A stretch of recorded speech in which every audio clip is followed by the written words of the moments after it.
Hello and welcome to 100% Real with Ruby. Today I have another anti-wellness wankery, so you know that this is not just me on the podcast today, and we have another wanky dank joining us, joining us from Scotland, Ireland, England, Wales, and today's topic is Definitely England, yeah. yeah, that's the one. But today's topic is obviously very pertinent to I guess starting the year off on the right foot, and you're listening to this, it's February. You had 4, 5, 6 weeks already to get a taste of your habits, perhaps see which ones are working or not working, or at least that's what we would hope.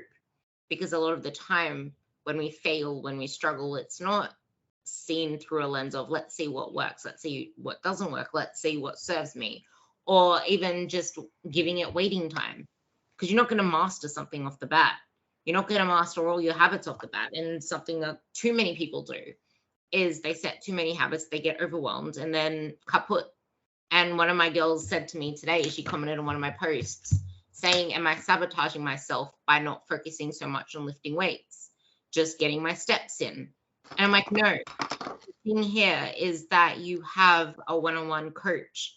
And that means that anything that you're doing is tailored to you and you can move forward. And for your specific situation, just focusing on steps is plenty because the majority of people get 3,000 steps a day.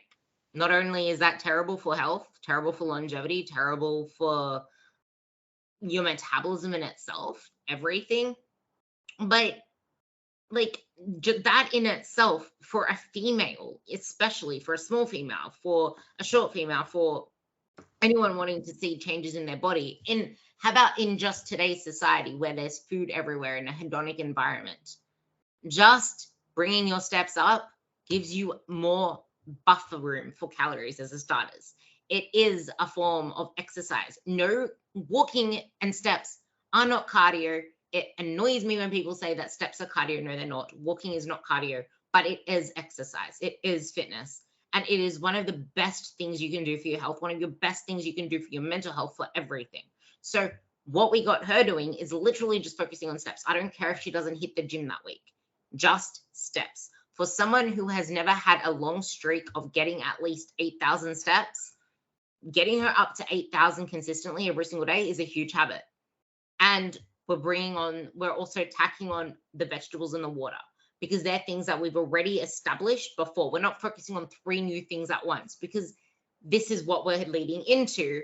If the veggies and the water is also a new thing and she was struggling with that before and she's struggling with the steps and we try to introduce 3 new habits, if one of those fail, you're going to feel like you failed, or you're going to feel like there's too many different things to manage. Like maybe you would be able to do all those 3. Maybe you'd be okay with let's try to focus on 3 and you don't care if one of them falls off and one of them doesn't.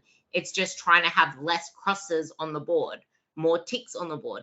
There are different ways of approaching this, but where people go wrong is in setting too many expectations and then getting down on themselves.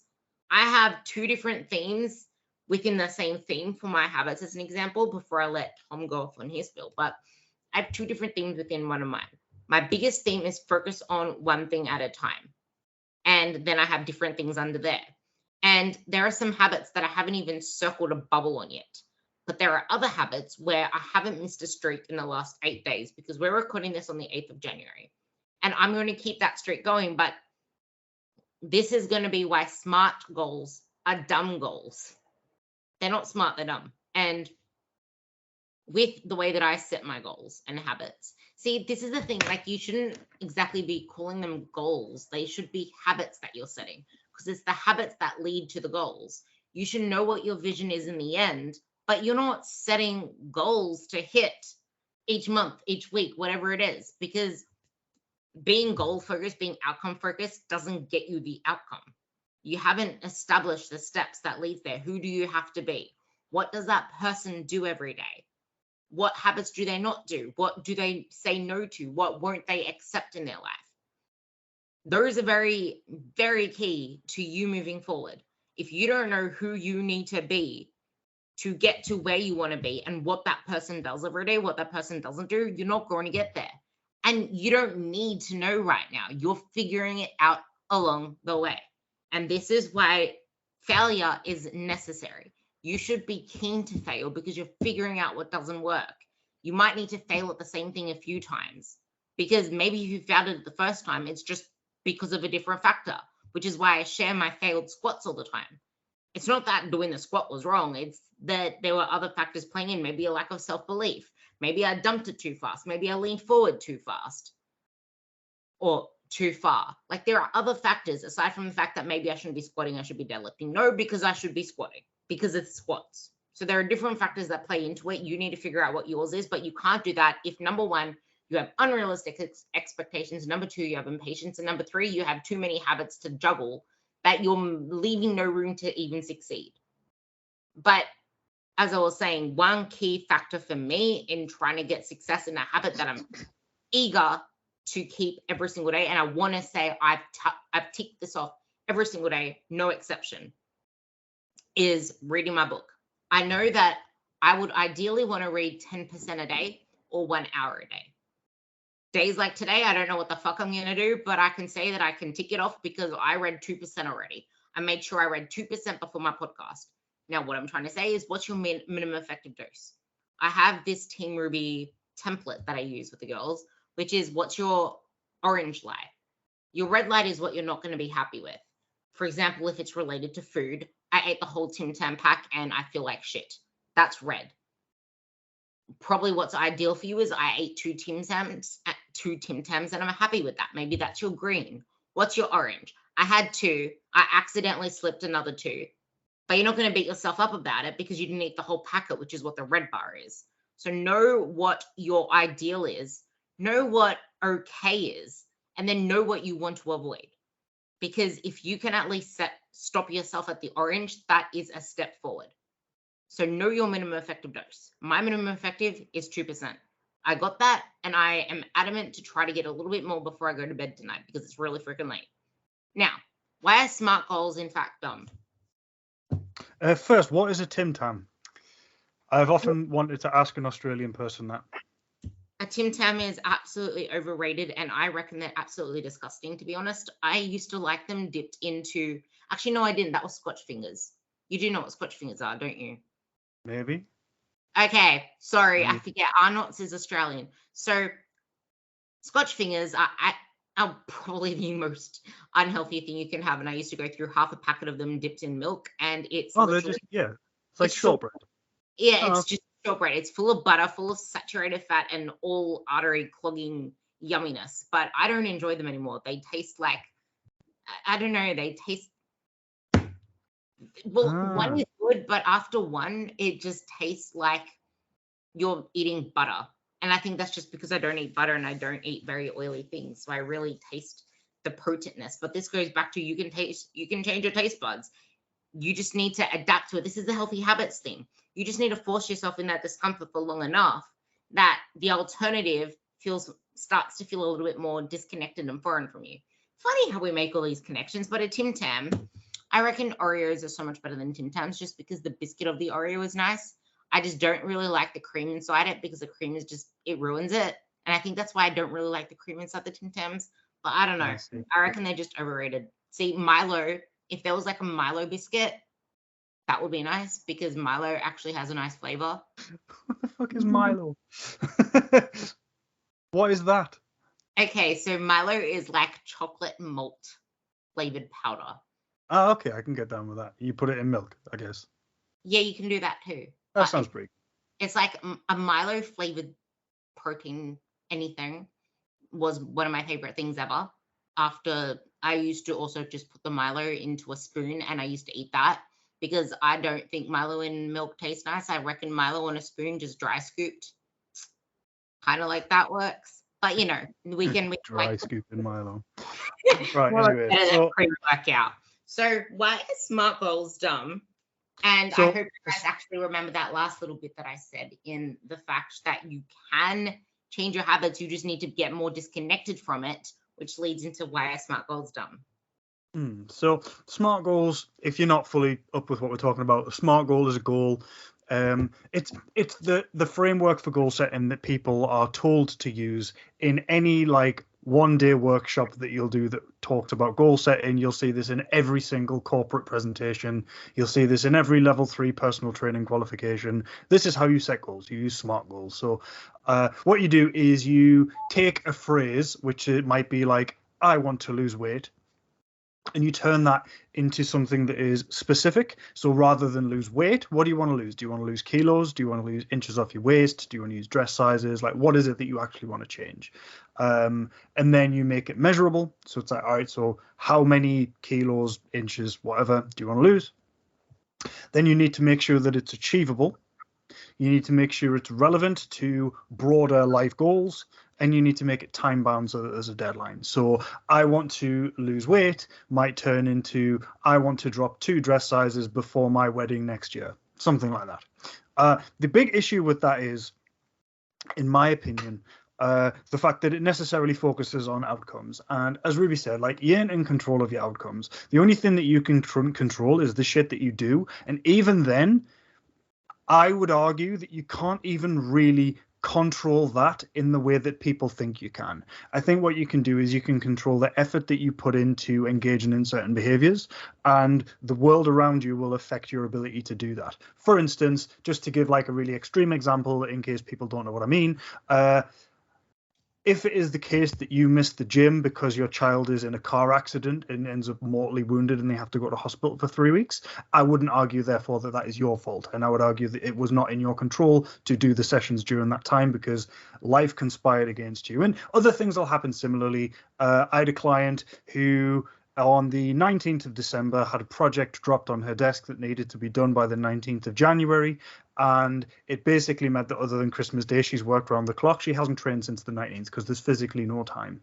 Now, if we'd set an outcome goal, or if we decided, right, well, you are in control of your actions, you get to decide what you do, but she's spending 18 hours a day at her desk, like, are you though? So all you can control is effort.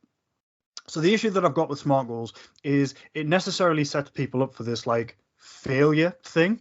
Because if you say that you're going to lose 2 dress sizes before your wedding, and then in the middle something drastic happens, well, you just sack your goal off now because you can't do it anymore. So it's like, oh well, I was going to lose 2 dress sizes by then, but then whatever, and I haven't been able to train, and food's been really difficult to manage, and now I've got 2 weeks till my wedding and it hasn't worked out. So it sets you up to fail. And in like less extreme circumstances, it might be the case that you say, right, I want to lose 10 kilos of body weight this year, and then come March you get a new job, you're now way less active, and you find it really difficult to lose weight. So the issue I've got is that it sets you up to fail. If there's an outcome that you're aiming for, it's pass or fail. Either you do it or you don't. And the second one is it's that achievable thing. Because whether or not a goal is achievable, first of all, depends on the time frame that you set. But secondly, whether or not a goal is achievable, it kind of depends on the day, right? Like, if I set a goal to say that I'm going to deadlift 300 kilos this year, is that achievable? It should be if everything goes to plan, but that's if everything goes to plan. What if I get injured in March? What if come July it's that hot that I can't sleep for a month? Now it's not achievable anymore, even though in the abstract in January it was achievable. And so because of that, I think the SMART goal setting model has a place for like fairly advanced people who've done all of this shit before, and they're setting like a relatively small time frame. So for instance, I've got a client competing in a powerlifting competition on the 27th of this month, and she's got a kilo to drop. That is a SMART goal. I want to lose 1 kilo by the time it is my competition. Fine, we can do that. I know that's achievable for her. But when we're talking about longer term, or when we're talking about people who've never done this before, they have no idea whether losing 2 kilos a month is achievable. On paper it should be, but maybe it isn't for you. And so because of that, I think SMART goals set people up for unrealistic expectations. I think people who don't have the understanding of how long fat loss can take, people who don't have the understanding of how long strength gains can take, people who don't have an understanding of if you want to build muscle, how long does that take? How much body fat are you going to accumulate during the time? And what is your body going to look like during that process of muscle gain? I think those people end up setting what seem like they would be smart goals, and they don't enjoy the process and they don't get what they want. Yeah, and this is probably one of the biggest things, is that when you're setting smart goals, you're usually setting them off a base of either basing it off your past experiences, which isn't where you are now, and it doesn't bring into context the context of now. Because something I read in the book that I'm reading, which is really powerful, is that you can't have content without context.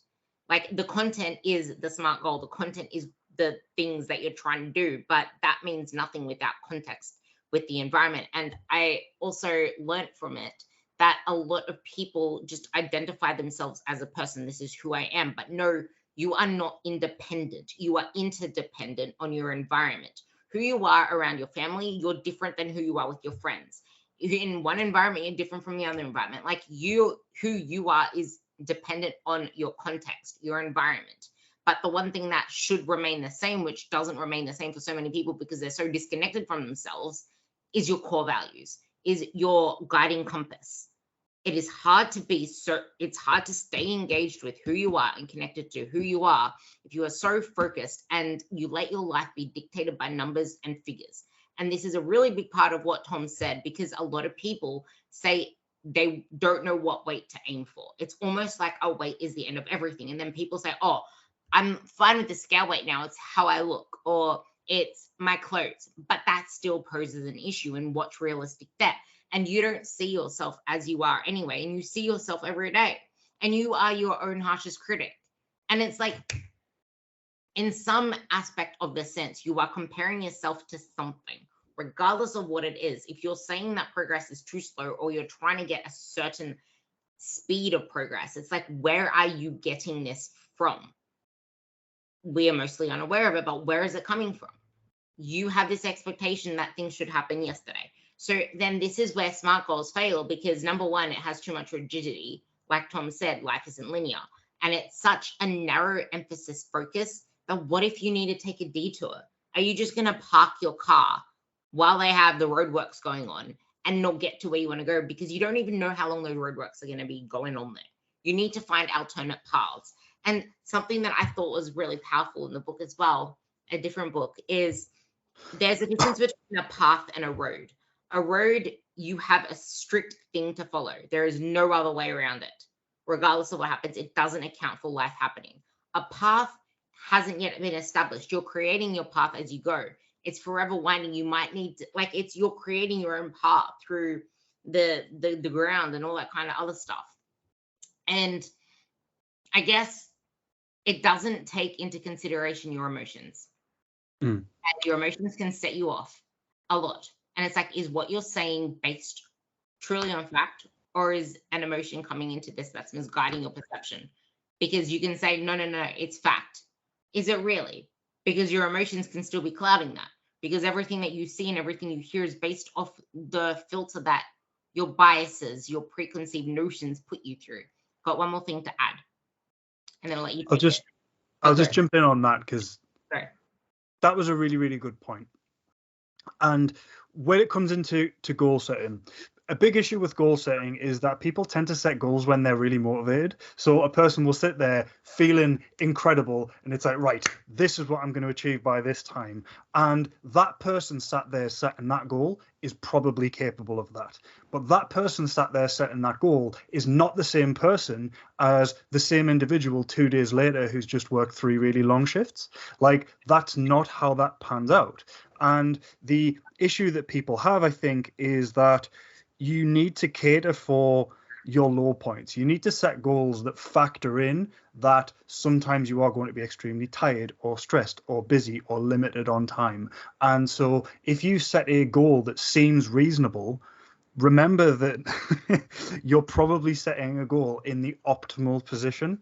A big issue with January goal setting and stuff that I see isn't that people set, oh, I set a New Year's resolution, and they don't mean it or anything. It's just literally, you set a New Year's resolution at a time when you haven't been at work for a week, and you've been spending loads of time with your friends and family, you've probably caught up on sleep, you've had a really good time. That person there, if you felt like that year round, you could probably achieve anything. But the issue is that as soon as you're halfway through that first week of January, where you're back at your desk, you've got to pick up all of those projects that you fobbed off in December, now the problems start arising. And I think that is just kind of a microcosm of a broader issue where, yeah, you need to set goals in accordance with not just you right now, but you at your lowest point. What is still going to be achievable for that person? Because if you can work that out, you're probably going to be a lot more successful.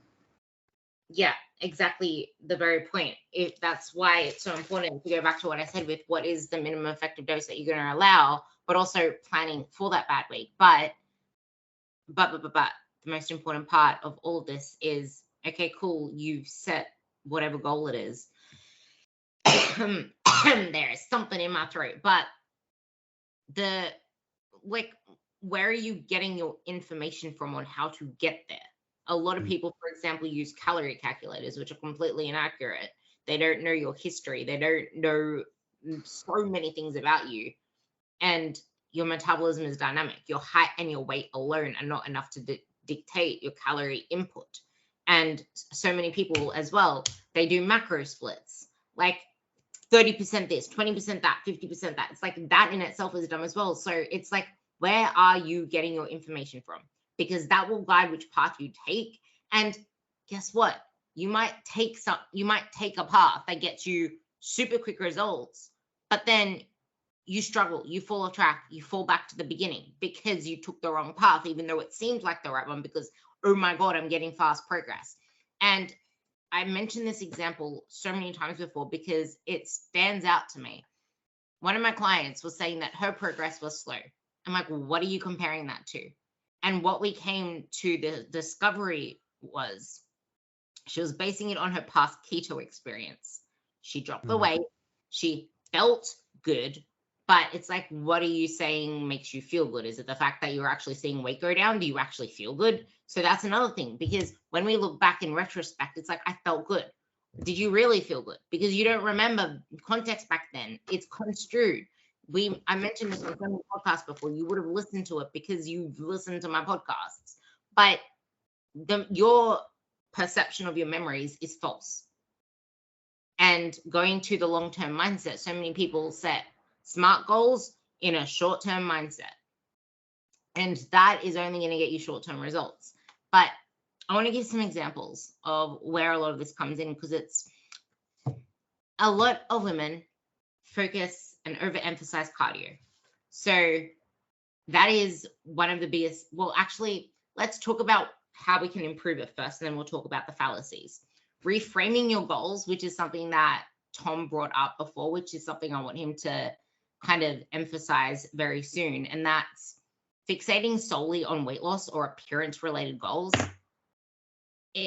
It's going to lead to you sabotaging yourself, taking emotional based decisions, or doing things that are not going to get you to your goal in the end run because of the unrealistic expectations. But thinking of instead performance-based goals, lifting heavier weights, improving your fitness and stamina in your workouts, being able to increase your training load, your training capacity, aiming to squat your body weight, deadlift your body weight if you haven't yet been able to do that, learning how to fix your squat form. There are so many different things that you can focus on. Like with some of my girls, it's bringing their periods back. It's getting them away from eating the chronic 1,300 calorie diets. It's getting them away from chronic back pain, chronic whatever pains they're experiencing. It's working them through there. But then it's like, okay, I'm feeling amazing. I want to see how much progress I made. Step on the scale. Now you feel like shit. Or take progress photos. Now you feel like shit. What is the purpose behind doing that? To make you feel like shit is doing that doing that progress metric serving you or not? And this is why I like to make sure that people have a good relationship with it first before I inflict it on them, or at least I butter them up for it. Because I know so many people are still so hard on themselves that it's not going to serve you any well. But I also know that my coach kind of forced me to do it. And I used to beat up on myself every single week because that was just the way they worked. It was that way or nothing.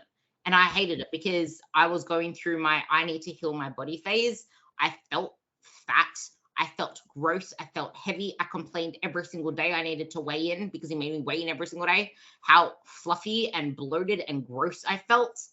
Like, I'm not immune to that. But this was back in like 2018. It's like, I've went through all those feelings. I understand it, which is why I'm so passionate about what I do. But I'm going to let you carry on that one before I go on about the rest. I think you touched on an important thing there when you're talking about how you felt a little bit gross throughout the process.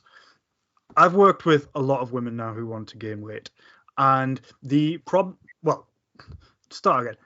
I've worked with a lot of women who want to build muscle, and the problem that you have with that is, if you want to build muscle, you need to maintain a calorie surplus. And if you're going to maintain a calorie surplus, you are going to put on body fat. There are a lot of people who post online this idea that you can lean gain, that you can build muscle and not build fat. And as a complete beginner, yes.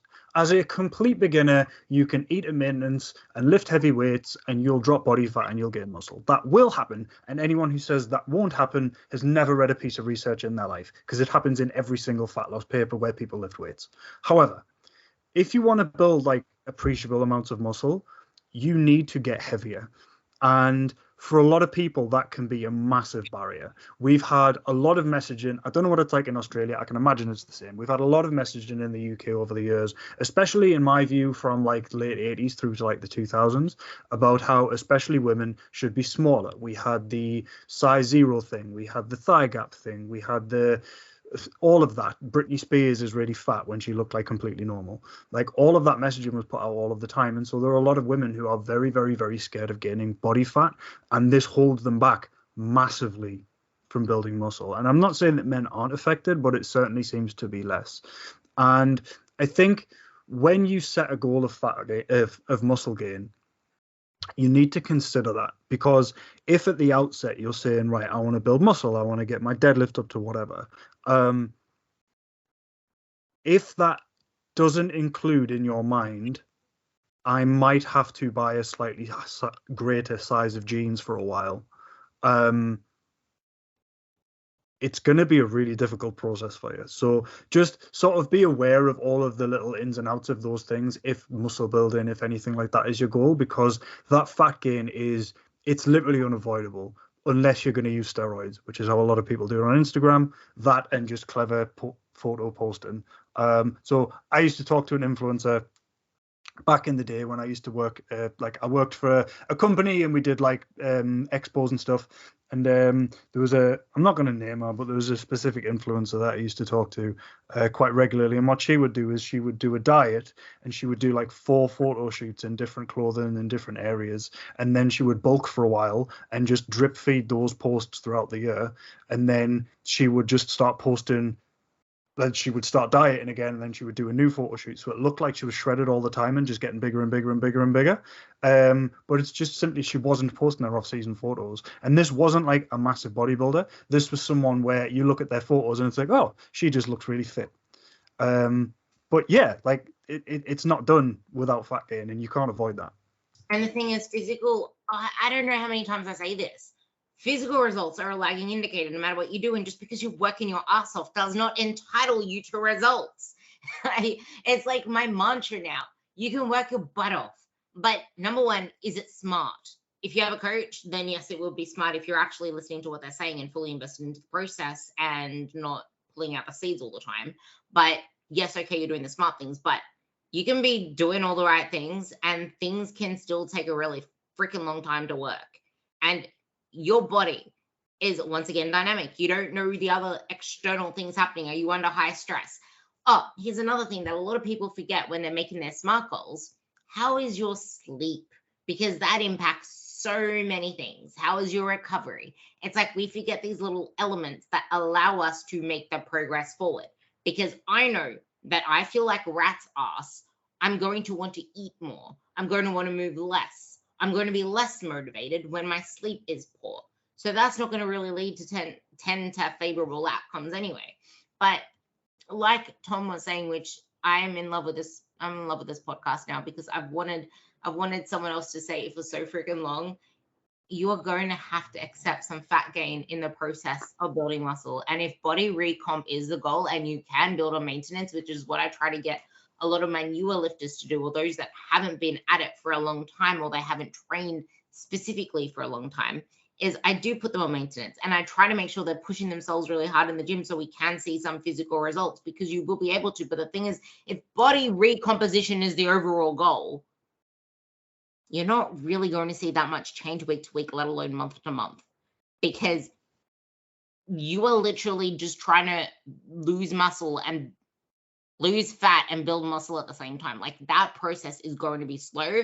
But what's the alternative? Go into a surplus and build muscle a little bit faster and get more uncomfortable when you're already really uncomfortable with your body. But at the same time, it's like you're not in a place to go into a diet, because most women come to me when they've been trying to diet their whole life, or they come to me on like 1,300, 1,500 calories. I'm not going to diet someone who's been on 1,500 calories, because where am I going to take you from there? 1,200? Like, it's unsustainable. You need to be able to build yourself up and build up a foundation and build up your quote unquote metabolism. Learn to be someone that moves more. I haven't yet had someone come to me, except one person who's an obsessive exerciser, but that's a different story. Aside from her, I've never had someone come to me with already hitting 8 to 10,000 steps. Hardly ever. Unless they're already someone that's been in it for a really long time. Not a single new person has come to me with that, or even someone on a layout. And that makes a huge difference. There are so many things that can set you up. Like, you need to reverse to move forward. You need to go backwards to move forward sometimes. And one of my friends said something powerful to me, and I love it. It's like, sometimes you need to gain weight to lose weight. Sometimes you need to allow yourself to build the muscle. And this is why I hate saying gain weight. This is why I hate 100%. 100%. And like the thing that you said there about if someone is looking to recomposition, it's going to be super slow. I don't think you can overstate that. Like, there are a lot of people who have been dieting for a really, really long time, and they're on super low calories. And all that is they have been dieting that long that they no longer believe that the diet's going to work. So when they do think, oh, I wouldn't mind having a takeaway, they just have it, and then they forget they have it. This is always the case. That is the type of person that should probably eat at maintenance for a while. And while they're eating at maintenance, they should learn to lift heavy weights or do something that they enjoy that's physical, and get really good at that. And what you'll find is that while they're eating maintenance, they'll drop a little bit of body fat, they'll build a little bit of muscle, they'll also start to feel a little bit more confident, because we're going away from this period where they've just been failure after failure after failure in their diet. And now, oh, actually, I'm making progress in the gym, or I'm making progress on the track, or I'm making progress in the pool, and I'm feeling way better. And now we can drop your calories a little bit, and suddenly the fat loss starts working. But during that period of maintenance, you won't notice a difference on the scales, because that's what maintenance means. So that's where you need to really focus on these athletic performance metrics. Are you getting faster, stronger, better at something? And by consistently reinforcing that with people, I've found over time that for chronic dieters, this is easily the most effective way that I've found for helping them lose fat over a longer period of time. And it seems really counterintuitive, which is why people are scared of doing it. But I cannot stress enough how good of a process that is in my experience. And one thing is, when people say that they don't care about the scales, blah, blah, blah, still, because I try to enforce that in people, it's still the same concept inside your body. You're not going to see that much changes. Just because the scale's taken out of the picture does not mean that your body is going to change dramatically month to month either. Shit doesn't work that fast. Like, I can't really remember where I got. See, I don't even know. I honestly don't know, because to me, I'm thinking back to when I thought the very same things. I don't know where the belief came from. I really don't. I think it's just because I was like, something I realized is I was just comparing myself to, well, I wasn't even comparing myself. It's just like, I know I want that body, or whatever I'm seeing in front of me. It's like, I want that. And not realizing that, just like Tom said, they didn't post all the other stuff. And that's where most people are now. They're seeing me where I am now. They're seeing other ripped people well, I'm not even ripped, but like someone, there's you're seeing people who are fit, like me, that's a better way to say it, other fit people online and saying, but it's easy for you to say you're fit. You're okay, but you didn't see the phases before that. And then when I post my skinny self, okay, well, I didn't go from skinny to lean-ish and muscle-ly. I didn't go from there to there. Like, what about the in between? I was at least 6 kilos heavier in between where I am now and actually, from where I started to where I am now, considerably from me to where I actually started, I'm 15 kilos heavier from when I started lifting in the gym. So, and that's the thing, because 15 kilo lighter me was maintaining on 1,300 calories. And that was still with a lot of movement, and that was still with my training. That was like, I don't even know, to be honest, because I wasn't really tracking my food then. I didn't really care. I was just trying to build muscle, which is a completely different way than how other people come into it. It's like I actually wanted to gain weight then because I had a great mindset. And this is the other thing, you can come into it with a great mindset, but then I got tainted and spoiled. While finally, because I wasn't exposed to the social media industry, I wasn't exposed to everything until I got into it. And then I got exposed to it, and then I got spoilt, tainted, and disillusioned into other Wank3ry to get to where I am now. But yeah, I guess that, and if you don't prioritize your mental health, you have nothing, because that's going to be the biggest thing that hinders your progress. And it can be the biggest thing that hinders your gut health, your digestion, your stress, because when you're stressed out, when your mental health isn't good, when your relationship with food isn't good, that's going to change your results and progress and rate of progress and sabotage. It's, yeah, I think I covered everything I wanted to say. Did you want to add anything else onto that? I think it's, well, so people joke about this all the time. It's like, oh, I trained abs twice this week, I better have a 6-pack on Monday. And like, everybody understands that's a joke, but the sentiment underneath it, I think, is a justifiable one. Like, when you're trying to get fit, when you're trying to improve your physical condition, like, you train so hard, and then you look in the mirror and you just look the fucking same for ages. And so this is, again, why I just think it's really important for people to start looking at like their gym numbers, or, as I talk about all the time, have other hobbies as well, because you're going to go to the gym, you're going to train legs really hard, you're going to have sore legs for a while, and then you're going to train legs again, and they're going to be really sore, and then you're going to wake up the following Monday and you're going to look the same. And so if you've got nothing else that you care about other than your legs getting big, you're going to get impatient, because it takes bastard ages. So get other hobbies and pay attention to what's going in your gym logs, because if you've added 10 kilos to your squat and you're also getting better at guitar, or enjoying playing games, or spending time with people, whatever you want to do, then you can tolerate how long it takes a lot better than you can if this is all you think about. And I actually think, because I've spoken with a lot of people who start out their fitness journey looking at bodybuilding, and what I tend to find is that people who do bodybuilding, or who start off doing bodybuilding,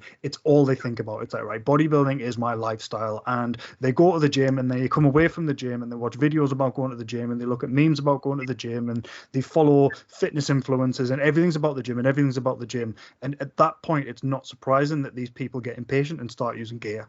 And I think if more people who took up bodybuilding had something else and didn't think of bodybuilding as this like lifestyle, we wouldn't have so many people who are literally just recreational exercisers who are cocking up their endocrine system by using shitloads of steroids in their 20s. Yeah, that's really true. And as soon as you said the abs thing, I'm like, yeah, that's true. But then I'm like, ha, I do that every single time I feel a booty pump. I check the mirror and I'm like, fuck you, you haven't grown. But this is the exact same example I say. We all do it. Like, we all do it. Like, I'll go to the gym, I'll have a really good leg session. I'm like, yeah, that's worked. And I'll wake up the next day and I'm like, nope, same. See, I wake up the next day with bigger legs because they're full of glycogen. But then come the next day, I'm like, yeah. But then you look at pictures from last year and it's like, oh, my legs are a bit bigger. And then if you do that for 10 years, oh, my legs are loads bigger. And that's how it has to be. That's as fast as it's ever going to be. So you better find something else to pay attention to in the meantime. It also depends on where you are right now, because I look at photos of me in the past. I'm like, yeah, my legs aren't any bigger than that, but they're getting there. Like, but that's also because that's the thing. A lot of things happen between A and B, and if I had such rigid SMART goals, I would feel like ass. But I had a lot of things come up this year, and I lost a shit ton of muscle over lockdown. It's like no one predicted lockdown was going to happen. What was I going to like? So many different things come in the process. You need to be so realistic, so patient, and realize you're doing this for life. And the more that you can make it an identity, and the more that you can be flexible, flow, like you want to think of rigid flexibility. You can't be rigid without the flexibility, but you can't just be flexible, because then you have no constraints, and then you'll be all over the place and confused and like a vagabond. But you can't be rigid, because then you're going to break and snap. You need to be a blend of the two. Yeah, no, I like that. Because as you say, rigidity doesn't work unless you've got a very, very specific personality. And if you had that personality, you wouldn't be listening to this, because that kind of person doesn't listen to podcasts. If you had like a super specific personality where you can just robotically do, that is the type of person that can be very successful in the gym for like a really long time. Though they tend to be also quite lonely and bored, because they don't have any friends, because they don't have time for it. That's why I don't like everyone else needs some degree of flexibility.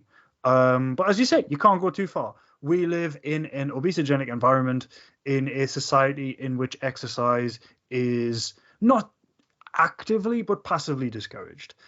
Fewer places to go and be active, being active getting more and more expensive, etc., etc., etc. It might be different in Australia, in fairness, because you have like a nice sea to go in. Like you can go to beaches and shit and be active. Whereas here, it's like it's in the winter, not even in the winter, right? So between the months of like late September and like late April, during that time, in England, well, especially northern England where I live, we have very little sunlight. It's wet and dark all the time. And like the only time when it's light during the day is when everyone's at work. Like, unless you very intentionally go to the gym, you are going to be inactive. And even going to the gym, it's a bit of like fine, I'm going to get up really early in the dark and go to the gym in the cold and the dark, and I'm going to train and I'm going to leave in the dark and it's raining. And like in that kind of environment, you do need some strictness. You do need some rigidity, because the easiest thing to do is not the healthiest thing to do. So yeah, there's a balance to strike, and I think in discussions of flexibility, which are all very, very positive, we need to remember that you do need to have some rigidity as well. Otherwise, we forget that actually, yeah, like if you exercise regularly, you are exceptional, and we need to acknowledge that. Yeah, exactly. It's like so many. It's I want to end this with saying this because it's so true, and that's the fact that of course you feel like mediocre, because the people you follow are freaking amazing, and they already are doing the things that you want to do, because that's kind of why you follow them. They're inspiring you in some way. And it's almost like when I was doing my powerlifting, I was following people lifting freaking like 100 kilos, 200 kilos. I'm like, I'm so weak. Why am I like this? Why am I like? And then I used to complain to coach, like, why are they doing this? Why are they doing that? And then it's almost like I was lifting freaking 160 kilos and feeling like a weak freaking donkey ass, because I was comparing myself to someone doing double me, probably double the size of me. It's like, like, I know a lot of people do compare themselves to other people. A lot of people don't, but it's all one and the same. It's like, where are your expectations coming from? Because if you go out to the general shopping market, you are probably the fittest one there. So I know it's just like, but this is also, I'm going to end this here with my spiel, because yeah, it's almost like, yeah, but I don't care about that, because I want to be the best at what I do. Setting the high standards again, but you can go back to our last podcast for that. But it's just like giving it context to where we place ourselves in this whole context of things. It's like you are doing the thing right now, trying to improve yourself. So you're going to get to where you want to be regardless of what you're doing, because you're doing the things. The only way to fail is to either give up or to keep trying to focus on the outcome that you never actually get there because you're not doing the things consistently in the right order at the right time because you're too desperate to get to the end destination.